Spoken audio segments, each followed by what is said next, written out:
बच्चों देखो, कल हमने ग्रामर की पढ़ाई की थी, मतलब व्याकरण की पढ़ाई की थी। उसमें हमने लिंग, अनेकवचन, एकवचन और शब्दयोगी अव्यय इसकी पढ़ाई की। उसको हमने आपको लिखने के लिए बोले थे, कॉपी में आपने लिखे होंगे। आज अपन देखते हैं किताब का पेज नंबर 26। किताब का पेज नंबर 26। उसमें अपन देखते हैं आपली समस्या आपले उपाय। नंबर 1, तो अपनी ही समस्या है और अपने को ही उसके उपाय ढूंढने हैं, मतलब सुलझाने हैं। अपने ही प्रॉब्लम है और अपने को ही अपने प्रॉब्लम के हल ढूंढने हैं। ठीक है, तो यही यहाँ से लेसन का नाम है, आपली समस्या आपले उपाय। चित्र पहा, संवाद वाचा। यह अपने को किताब में पढ़ने के लिए दिया है और पढ़ने का मतलब इसको अपने को विचार करना है और अपनी गलती अगर होती है तो उसको अपने को खुद को ही सॉल्व करना है, सुझाना है। मतलब आपण हीच त्याची चुका आपण आपल्या दुरुस्त करायच्या आहे। पाठ वाचायचा आहे, पाठातून आपल्याला एवढंच शिकायचं आहे की पाठात आपल्याकडून लोकांकडून जशा चुका होतात त्या चुका इथे दर्शवलेल्या आहेत। तशा चुका जर आपल्याकडून होत असेल तर त्या चुकांची दुरुस्ती आपल्याला हा पाठ वाचून आपल्यामध्ये झाली पाहिजे, असा या पाठाचा उद्देश आहे। आपल्याकडून काही चुका होऊ नये असा या पाठाचा उद्देश आहे। चित्र पहा, संवाद वाचा। चित्र पहा, चित्रामध्ये काय दिसत आहे? शहर आहे, शहराच्या बाजूला नदी वाहत आहे, नालावरनी नदी वाहत आहे। तिथे नदीवर एक पूल बांधलेला आहे आणि पुलामध्ये काय आहे? पुलावर एक मुलगी उभी आहे आजीला घेऊन आणि ती दाखवत आहे, काय दाखवत आहे? नदीमध्ये कचरा पडलेला आहे, नदीमध्ये प्लास्टिक पडलेले आहे, नदीमध्ये फुलांचे हार पडलेले आहे, नदीमध्ये खूप सारा कचरा, गाई म्हशी धुतल्याचं खराब पाणी, सगळं घाण जी आहे ही शहरातून नदीमध्ये वाहून गावाच्या बाहेर चालली आहे। त्याच्यामुळे नदी किती दूषित झालेली आहे ही मुलगी दाखवत आहे। आपण आधी वाचून घेऊया पाठ। हातात पेन घ्या आणि वाचताना एवढं लक्षात ठेवा, तुम्हाला पण हा पाठ नाटकासारखा वाचता येईल। तुम्ही घरी आजी नीता असं कोणाला तरी बनवा, तुमचे बहीण भाऊ असेल तेव्हा, आणि नाटकासारखं हे वाचा। तुम्हाला मजा पण येईल आणि नाटक करून पाहायला पण मजा येईल। ठीक आहे, नीता या 2 टिंबांना म्हणाली हा शब्द म्हटला तरी चालेल। नीता म्हणाली, आजी हे बघ नदीतलं पाणी दिसतच नहीं। ये जो लड़की है ये इसका नाम नीता है और ये उसकी दादी है।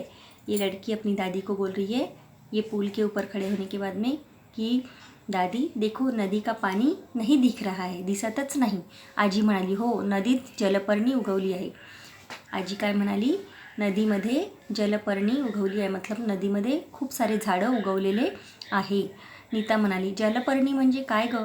जलपर्णी म्हणजे जल म्हणजे पाणी आणि पर्णी म्हणजे पानं, जमिनीत उगवणारी झाडाची पानं, खूप सारी झाडं जी आहे ही नदीमध्ये उगवलेली आहे, असं आजी नीताला सांगते। नीता म्हणाली, जलपर्णी म्हणजे काय ग आजी? आजी म्हणाली, पाण्यात उगवणारी वनस्पती। आताच सांगितली, पाण्यात उगवणारी वनस्पती म्हणजे जलपर्णी। नीता म्हणाली, ती पाण्यात का उगवते? नीता नाम की लड़की बोलती है अपनी दादी को कि दादी ये पानी में क्यों उगती है झाड़े? तो आजी म्हणाली, पाणी अशुद्ध प्रदूषित झालं की उगवते। आजीने सांगितलं तिला, पानी अगर गंदा होता है, खराब होता है तो उसमें यह झाड़ उगते हैं। नीता म्हणाली, आजी आपल्यामुळेच नदीचं पाणी प्रदूषित झालं ना? लड़की बोलती है दादी को कि दादी अपने से ही यह पानी नदी का गंदा हुआ है क्या? हुआ है ना? तो आजी म्हणाली तिची, हो माणसाच्या वाईट सवयीमुळे नदीची हानी होत आहे। शहराच्या सांडपाण्यातून, रासायनिक खताचा वापर केलेल्या शेत जमिनीतून झिरपणाऱ्या पाण्यातील किंवा कारखान्याच्या सांडपाण्यातील नायट्रोजन व फॉस्फरस ही द्रव्य पाण्यात मिसळली की जलपर्णी वाढते। जलपर्णीची वाढ ही खऱ्या अर्थाने जलप्रदूषणाची निर्देशक आहे। आजी काय म्हणते तिला कि अगर अपनी ही गलतियों से, अपनी ही गंदी आदतों से नदी की हानि होती है। अपनी ही गंदी आदतों से क्या होता है? नदी का नुकसान होता है। सब लोग क्या करते हैं? शहर का जो गंदा पानी होता है, अपने लैट्रीन बाथरूम का सब जो गंदा, अब उसको ड्रेनेज बोलते हैं अपन, वो सब पानी कहाँ जाता है? नदी में जाता है, बहते हुए पाइपलाइन से जाता है ना, तो अपन नदी में जाता है। वैसे उसी प्रकार से कारखानों का जो गंदा पानी रहता है वो धीरे धीरे वो भी नदी में उसको छोड़ते हैं। और उसके बाद में कारखान्याच्या नदीच्या पाण्यामध्ये काय राहते, जो काम वहाँ पे होता है उसमें से निकलने वाला गंदा वायू, नायट्रोजन, फॉस्फोरस, इस अशा प्रकारचे तिथे पाण्यामध्ये असलेले द्रव्य पाण्यात मिसळतात। मतलब वो जो गंदगी है वो सब पानी में घुलती है और उसके कारण वह पानी में ये झाड़ जो है ये उगते हैं, ये वनस्पति जो है वो पानी में उगती है। ऐसा दादी ने नीता को समझाया कि अपनी ही गंदी आदतों से क्या होता है, नदी का पानी गंदा होता है। अपनी आदतें मतलब सिर्फ अपन खुद करते हैं क्या, नहीं, अपनी आदतें मतलब पूरे शहर की आदतें। तो शहर की पूरी आदतें खराब रहती है। अपन ने अपनी आदत सुधरने से पूरी नदी का पानी साफ़ हो जाएगा क्या, नहीं। तो उसके लिए सब ने मिलके अपना कार्य करना पड़ता है, सब ने मिलके कुछ न कुछ काम करना पड़ता है। अब देखो, नीता म्हणाली, अरे रे आजी, आता या जलपर्णीचं काय करायचं? नीता म्हणाली, अरे रे आजी, आता या जलपर्णीचं काय करायचं? लड़की बोलती है, अभी ये पत्तियों का क्या करना, ये वनस्पति का क्या करना, झाड़ का क्या करना? आजी म्हणाली, पाणी दूषित होणार नाही याची काळजी घ्यायची। आजी म्हणाली, काही नहीं, आता करायचं काय है, इसका नदी का पानी जो है वो दूषित नहीं होना चाहिए, इसका अपन ने कुछ उपाय सूझना चाहिए, उसकी त्याची आपण काळजी घ्यायची आहे, असं आजी नीताला म्हणाली। नदीचे पाणी कशामुळे, अब यहाँ देखो नीचे क्या दिया है, विचार करा, आपको सोचना है आणि सांगायचं आहे। अपने को सोचना है और अपने को यहाँ बताना है। यहाँ छोटे छोटे प्रश्न दिए हैं, ये प्रश्नों को आपको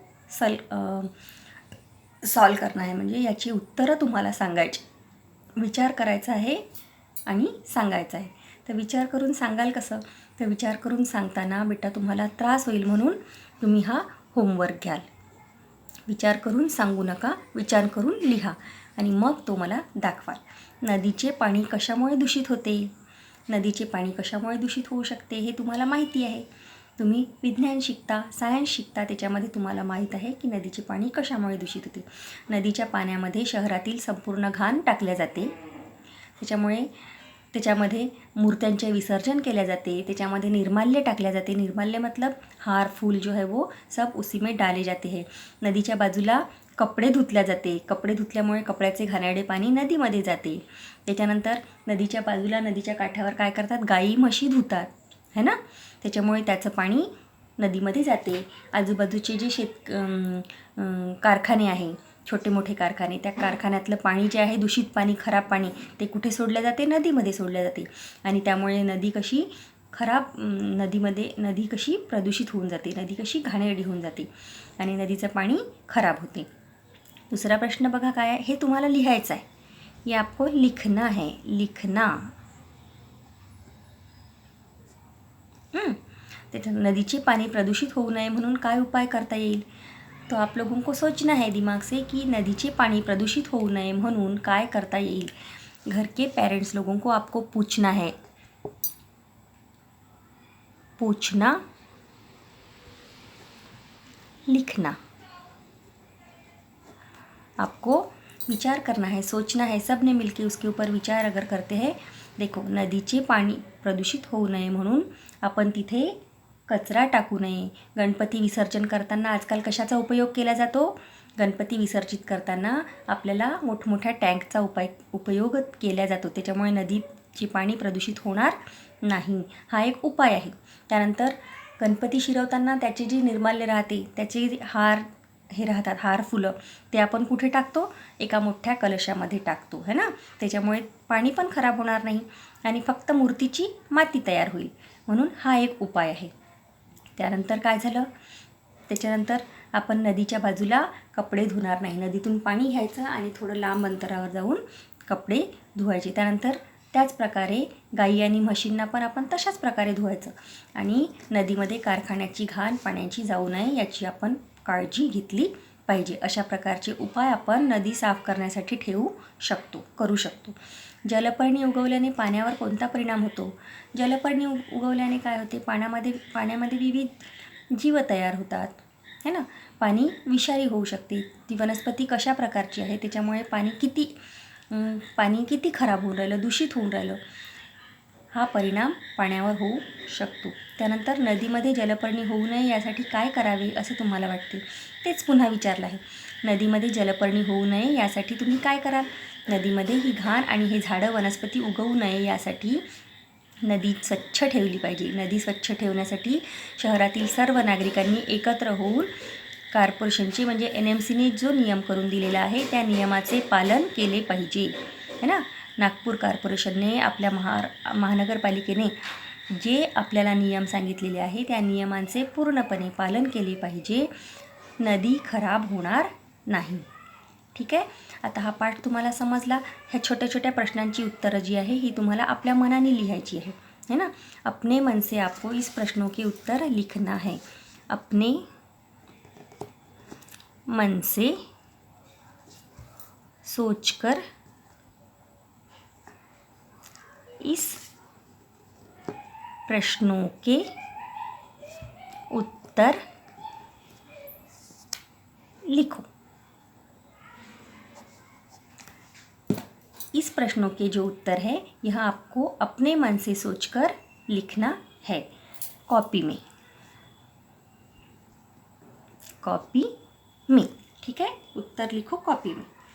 तो आप लोगों को इस प्रश्नों के जो उत्तर है वो कॉपी में लिखना है. समझ गए बेटा? तो पाठ बहुत ही आसान है. इस प्रकार से ये छोटा सा उदाहरण उन्होंने दिया है नदी का. इस प्रकार के बहुत सारे उदाहरण हैं जो अपने को अपनी ही समस्या है और उसका हल अपने को ही ढूंढना है.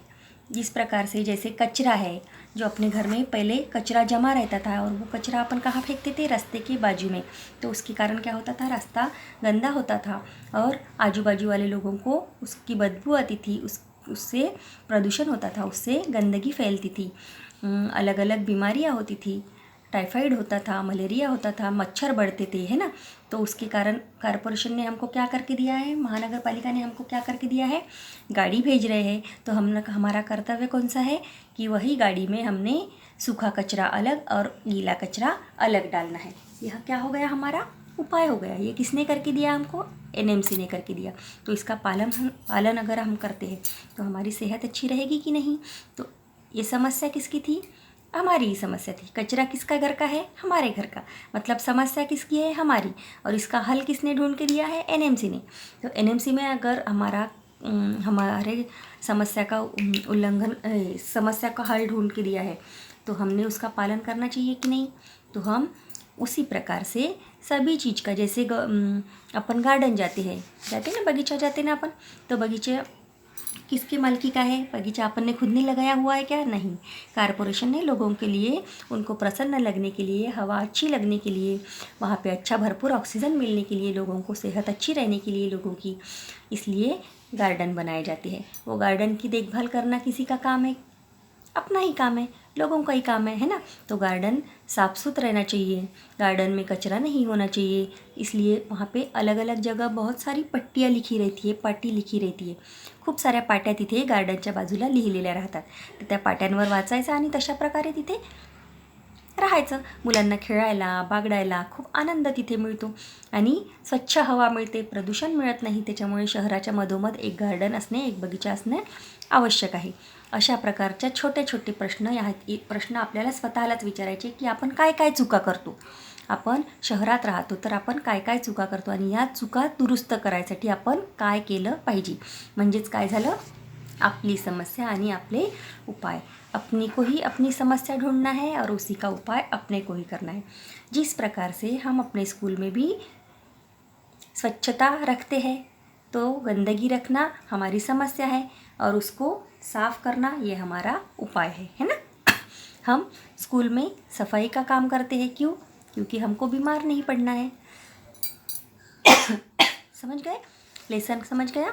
अपनी समस्या अपने उपाय, यह इस पाठ में समझाया है. आपको बार बार इस पाठ को देखना है, पढ़ना है. नाटक के रूप में आपको इसको 2 झन्ने मिल को पढ़ना है. ठीक है बेटा?